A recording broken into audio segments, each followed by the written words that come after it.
Prime Minister Inukai Tsuyoshi sits in his residence. He's in a quandary. The previous Wakatsuki administration resigned after they failed to control the military and create economic stability. Now, the problem sat in his lap.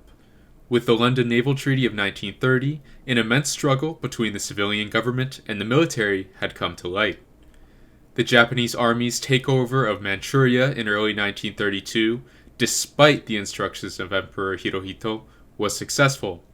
The Japanese public was in euphoria, and Inukai's political party, the Rikken Seiyukai, enjoyed massive victories in the election of 1932. Yet, responsible to the civilian government and fearing League of Nations and American intervention, Inukai refused to recognize the army-created puppet government in Manchukuo. The country rose anyways, and the military was now clearly out of control.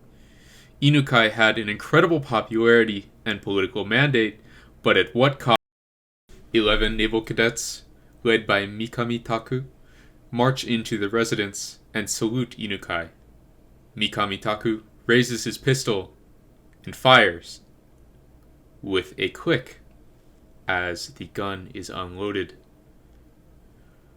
All right, wait. You will understand if you talk with me a while. Let's go over there to my workroom. Mikami's colleagues turn guns on Inukai's maid, daughter-in-law, grandson, and doctor, preventing them from following the master of the household into the next room. Out in the corridor, Second Flight Lieutenant Mikami shouted to the lagging members of the death squad from another taxi cab who had entered the house by the back gate. "Here he is! Here he is!" Not too hasty. Not too hasty. How about taking off your shoes? Worry about that later. You know why we're here. Do you have anything to say before you die? Mondo muyo! Inukai folded onto the table, and Mikami Taku fired carefully into his front right temple. After several hours of fighting for his life following this incident, Inukai was eventually declared dead on 2:36 a.m. on May 16th, 1932. And that same night, the assassins presented themselves to the local police for apprehension. Who, then, were these assassins, and what were their goals? These were members of the Young Officers Movement, a radical movement within the military with roots in the Institute for Social Research, which was led by Okawa Shumei. Okawa coordinated the meeting of Nishida Mitsugi, an outstanding cadet, and Kita Ikki, one of the foremost proto-fascist ultranationalist Japanese thinkers, in 1922. These two, along with the cadets which Nishida rallied around him, would form the nucleus of the movement. Their goals were broad, but relatively simple. National reform upon the basis of Kita Ikki's banned plan, the outline plan for the reorganization of Japan, which included, but was not limited to, abolishing Taisho democracy and returning to the fundamental principles of the emperor as the representative of the people and the pillar of the nation, elimination of the peerage and nobility system, universal male suffrage, limits on private wealth and land holdings, extreme military expansion and surveillance, nationalizing large privately owned enterprises, and a universal state-run workers' union. These ideas often seemed noble, but the path to achieve them could only be, in their minds, a military-led revolution and an emperor-dominated state. To this end, they strove for an even more intense repeat of the previous Meiji Restoration, which they would call the Showa Restoration, for the current emperor. Following the takeover of Manchuria, other radical elements of the government and military, such as the Sakura Kai, under Lieutenant Colonel Hashimoto Kingoro, began to reach out to the movement for help, especially in, quote, preventing the government from squandering the fruits of our victory in Manchuria. These involved multiple failed coup attempts, in March and October of 1931. And, feeling led astray by their military attempts, the young officers determined to act on their own and, on May 15, 1932, Mikamitaku led a group of assassins to kill Prime Minister Tsuyoshi. The trial of these assassins was nothing more than theater. The defendants and their lawyers used the public proceedings to disseminate their ideas far and wide. The army minister, Sadao Araki, praised the assassins as pure-hearted patriots who acted selflessly for the country. Of course, he was also a leading figure in many of these coup attempts, even if behind the shadows. Defense lawyers argued that the act was in, quote, pure-hearted loyalty to the emperor, which was, at the time, ostensibly the spirit of the law, and severe punishment of these assassins would thus undermine the Japanese state entirely. The prosecutor, Yamamoto Koji, attacked the defendants and the culture of military insubordination that had led to such coup attempts. However, the Japanese public, who had sent over 100,000 letters to support the defendants, and the judge, agreeing with the defense argument, overruled Yamamoto, doling out a punishment for the assassins of only 15 years in jail. The president of the court thus stated, "Although their criminal culpability is truly significant, the depth of their patriotism must be acknowledged." Emboldened by this breakdown of the rule of law, military and civilian factions would commit a wave of copycat attacks. On the morning of February 26, 1936, the young officers, with the tacit approval of a number of Navy and Army officials, attempted yet another armed uprising, this time to an even greater scale. They wished to kill 7 high-ranking ministers, including the Prime Minister, and released a manifesto to be delivered to the Emperor. "Now, as we are faced with great emergencies, both foreign and domestic, if we do not execute the disloyal and unrighteous who threaten the Kokutai, if we do not cut away the villains who obstruct the Emperor's authority, who block the restoration, the imperial plan for our nation will come to nothing. To cut away the evil ministers and military factions near the Emperor and destroy their heart, that is our duty and we will complete it." With a force of over 1,550 men combined into a self-quote righteous army, the young officers in 3 regiments and their allies converged on 6 targets. At the Prime Minister's residence, 280 of the rebels surrounded the compound. They received fire from 4 policemen, which alerted Prime Minister Keisuke Okada. His brother-in-law, Colonel Denzel Matsuo, took him into hiding. The troops discovered Matsuo, and, thinking he resembled the Prime Minister, killed him. Okada was able to escape, unharmed. 160 men then took over the Ministry of War, reading their list of demands to Minister Yoshiyuki Kawashima. He nearly acceded to the demands, but said that he needed to speak to the Emperor first. A group of 7 then went on to attack former Foreign Minister Makino Nobuaki while he stayed at an inn. Although shot at, he escaped through the back door unscathed. 60 men charged into the offices of the Asahi Shimbun, a prominent liberal newspaper, and trashed it. In the 3rd Imperial Guard, a group of 135 men went to the residence of Finance Minister Takahashi Korekyo, with 2 rebels shooting and slashing him to death in his sleep. 75 people in this group then entered the Imperial Palace grounds, attempting to secure it. In the 3rd Infantry Regiment, a group of 120 men surrounded the residence of Saito Makoto, former Prime Minister, and shot him dozens of times, with his wife, Haruko, present. Another 200 men went to Grand Chamberlain Kantaro Suzuki's residence, shooting him twice in his bedroom. Seriously wounded, he would survive when Captain Teruzo Ando reneged on his final sword slice. The first group then went to Watanabe Jotaro's residence, finding him crouching behind a futon. When he opened fire with his pistol, soldiers fired upon him with a light machine gun, and another stabbed him with a sword. Over 500 troops then went to take over the headquarters of the Tokyo Metropolitan Police, where they met little to no resistance.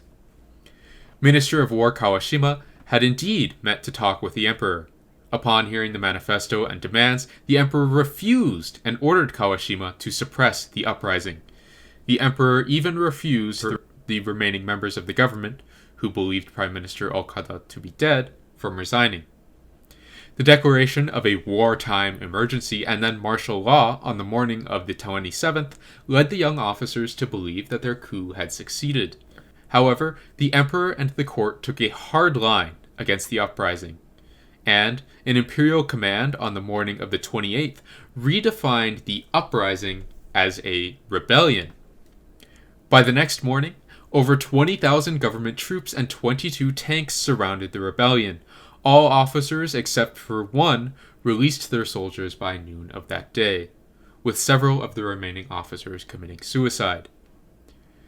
Thus, the defeated officers and members were detained, with 124 of the men to be prosecuted. 75 of these were found guilty and received various sentences, including death, for all of the officers who were charged with rebellion. Despite the noticeably harsher punishment for this than those of the May 15th incident, the goals of the uprising were successful. The Okada government resigned on March 9th, and with that, the descent into military totalitarianism was all but assured.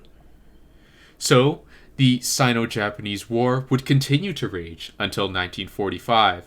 Japan entered the Tripartite Alliance with Italy and Germany in 1940, then embarked on a ruthless all-out war against the United States and almost all of Southeast Asia, starting on December 7th, 1941. Although the battle seemed relatively hopeless for a long time, the empire would hold out until August 15th, 1945, where, after the entry of the Soviet Union into the war and the United States' detonation of 2 atomic bombs over Hiroshima and Nagasaki, Emperor Hirohito announced a formal surrender.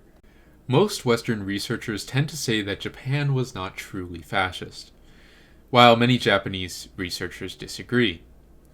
When fascism has addressed Japan, it has usually done so from a comparative perspective, and has generally adopted a European model for its examination of East Asia and when considering its suitability, which is, as often as Eurocentric, normative. Defining fascism as a particularly European phenomenon effectively negates the possibility of it existing anywhere else in the world. If this is the case, then what definitions can we broaden to serve to evaluate fascism in Japan? Roger Eatwell, in response to the usual Eurocentric definitions, provides a classification based on 4 criteria: nationalism, holism, radicalism, and the third way. Nationalism indicates a strong adherence to a national identity, often paired with a notion of superiority of this national group. Holism is a strong unity between the state and society. The state, in a holistic society, has control and purview into essentially every aspect of life. Radicalism confers a desire to overthrow the existing system and create a new one, changing it in a radical fashion. And the third way is the wish to find a new way of politics, often as a third way between what looked as the 2 main options of capitalism and communism at the time. Many of the foremost Japanese political movements, especially those like the Young Officers Movement and the philosopher Kitaiki, demonstrated a desire for, and to some extent achieved, all of the above 4 goals. And what we also see is that fascism is not only real outside of Europe and is real in Japan, but to some extent requires non-European influences and actors to survive and grow. As early as the 1920s, we saw Shimoi Harukichi, a Japanese poet returning from a decade in Naples and Rome, raving about the successes of fascist Italy in 1924. He claimed that Japan's way of the warrior, the ancient morality and spirit, is completely identical to the Italian blackshirts. In the 1920s, Shimoi became known as the most indefatigable propagandist of Italian fascism in Japan. It was noticeable that this nascent movement had spread to many other countries and regions, such as Syria, Egypt, China, Mexico, and of course, seeing the most success in Germany and Spain. As ultranationalist movements from very different nations, though, these two varieties of fascism would inevitably come into a type of conflict. The rise of fascism in Japan brought the existing Japanese state into question, as the viability of the emperor as a leader, one of the most fundamental aspects of the Japanese state, seemed to stand against the principles of fascism. Thus, while Italy offered the raw materials for the study of world fascism, it had to be theorized and applied independently in other countries, including Japan. Thus, those from all positions, liberals, leftists, and of course the fascists themselves, such as Adachi Kenzo and Nakano Seigo, created their own definitions of fascism in Japan. However, even the label of fascist was actually somewhat unpopular in Japan at this time, despite the political form of fascism being overwhelmingly common under a variety of names such as Japanism, National Socialism, Totalitarianism, or Zentai Shugi, denoting a very native version of the ideology developing. Despite this difference and debate, we see convergences between the fascist powers. Japan, Germany, and Italy all signed the Anti-Comintern Pact and coalesced in the Tripartite Alliance in 1940. Perhaps due to their shared isolation in world politics, these countries influenced each other, and the influence traveled from Japan to the West too. In the early 1930s, Japanese observers examined fascism as a global alternative to socialism, liberalism, and democracy, probing the possibility of its applicability in Japan. And in the second half of that decade, a consensus of fascism emerged according to which Japan, Italy, and Germany were linked in an ideological endeavor to forge a new world order, even as they retained a nucleus of incomparability due to their national peculiarities. Because this global and international consensus on fascism relied on Japanese participation in the dialogue, it is logical to say that the government and the politics of Japan were, thus, fascistic. Instead of qualifying as fascist from an outside lens, Japan took an active role in shaping the ideology on a global scale.